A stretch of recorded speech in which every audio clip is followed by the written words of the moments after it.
Hai, perkenalkan nama saya Trianggraini. Saya adalah mahasiswa Universitas Mercu Buana, Fakultas Ekonomi dan Bisnis, jurusan Manajemen.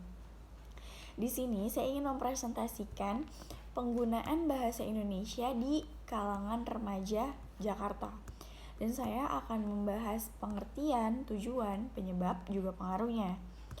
Dimulai dari pengertiannya, bahasa adalah alat komunikasi berdasarkan sistem lambang bunyi yang diperoleh dari ucapan manusia. Menurut Wibowo, pengertian bahasa Indonesia bahasa adalah sistem simbol bunyi yang bermakna dan berartikulasi yang bersifat arbiter dan konvensional yang digunakan sebagai alat komunikasi oleh sekelompok manusia untuk melahirkan perasaan dan pikiran.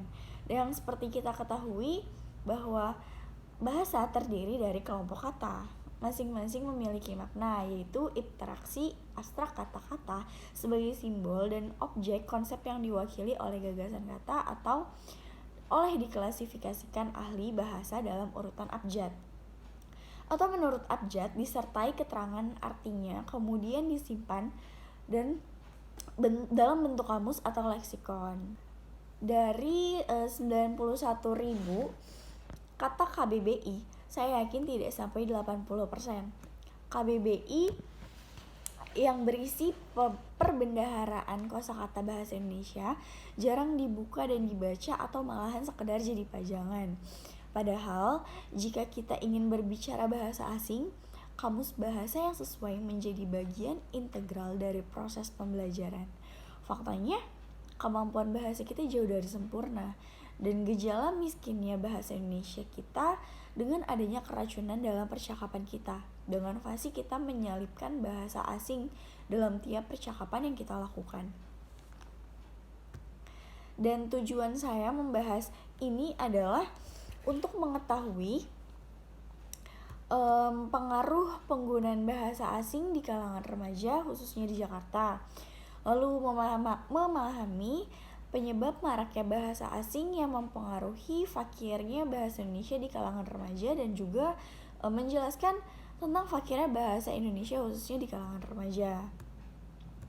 Dan masalah yang akan kita bahas yaitu adalah pengaruh bahasa asing di kalangan remaja Jakarta dan pengaruh sekolah berstandar internasional di kalangan remaja Jakarta terhadap fakirnya bahasa Indonesia, juga penanggulangannya.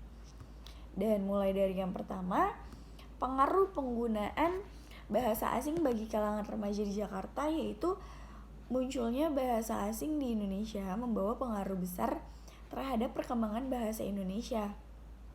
Dampak positifnya adalah bangsa Indonesia mampu bersaing dengan negara-negara lain di dunia dan dapat mengikuti perkembangan nasional. Kemudian dengan adanya bahasa asing ini dapat menambah bahasa Indonesia, karena kita tahu bahwa di sana banyak sekali orang Indonesia yang terserap bahasa asing seperti bahasa Inggris, Belanda, dan lain-lain. Sedangkan dampak negatif dari bahasa asing di Indonesia adalah bahasa Indonesia secara bertahap akan digantikan oleh bahasa asing. Dan penyebab utamanya adalah kalangan remaja saat ini menganggap bahwa bahasa asing itu lebih gaul. Itu yang pertama. Lalu yang kedua, mereka menganggap bahwa bahasa asing itu lebih baik dan lebih asik. Lalu yang ketiga, mereka merasa bahwa menggunakan bahasa asing itu menjadi hebat atau terlihat keren di kalangannya. Lalu yang terakhir, faktor yang keempat, penyebab yang keempat, yaitu modal bersaing menjadi kayak mereka menganggap bahwa bahasa asing ini tuh menjadi modal untuk bersaing di dunia internasional, kayak gitu.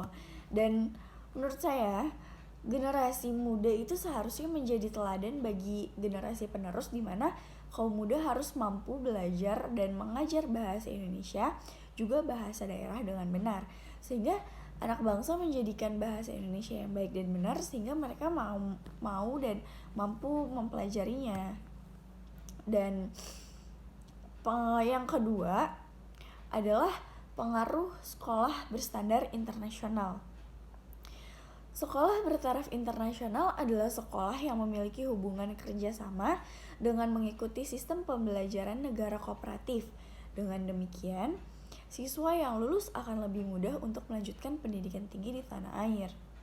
Dengan adanya sekolah bertaraf internasional yang menggunakan bahkan lebih banyak lagi bahasa asing daripada penggunaan bahasa Indonesia di bidang pendidikan.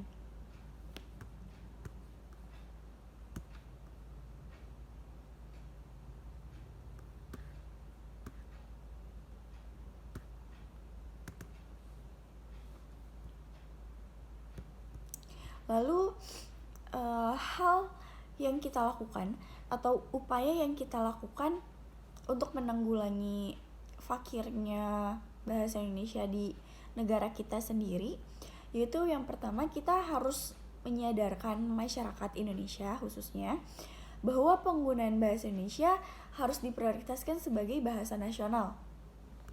Lalu yang kedua, menanamkan rasa semangat persatuan dan kesatuan di masa depan serta masyarakat untuk memperkuat bangsa dengan menggunakan bahasa Indonesia sebagai bahasa nasional.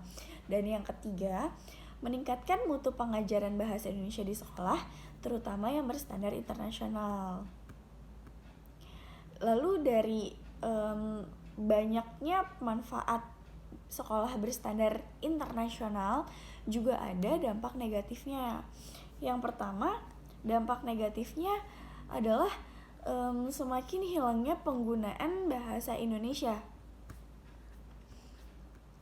Jadi jelas bahwa bahasa daerah akan semakin ditinggalkan karena semakin intens penggunaan bahasa Inggris dalam proses belajar mengajar. Lalu untuk dampak negatif yang kedua yaitu tergerusnya rasa nasionalisme.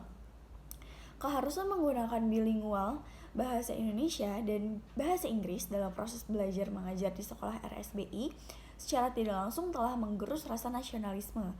Dengan adanya bilingual dalam proses belajar mengajar di sekolah RSBI mengakibatkan berkurangnya penggunaan bahasa Indonesia. Dan dampak yang ketiga yaitu menipisnya harapan bagi kalangan menengah ke bawah untuk mendapatkan sekolah yang berkualitas.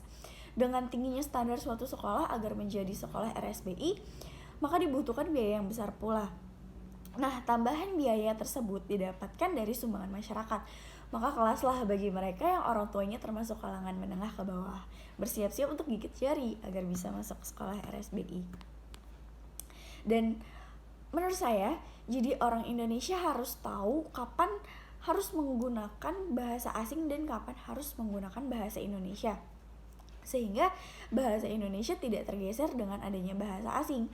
Kemudian upaya yang dapat kita lakukan untuk menghadapi gempuran bahasa asing adalah dengan lebih menanamkan kecintaan terhadap bahasa Indonesia, dan lebih baik jika kita ingin memperkaya kosakata bahasa Indonesia, kita dapat menyerapnya melalui bahasa, bukan bahasa asing. Nah, sekian presentasi dari saya. Semoga ilmu yang saya sampaikan dapat bermanfaat. Kurang lebihnya saya mohon maaf. Wassalamualaikum warahmatullahi wabarakatuh.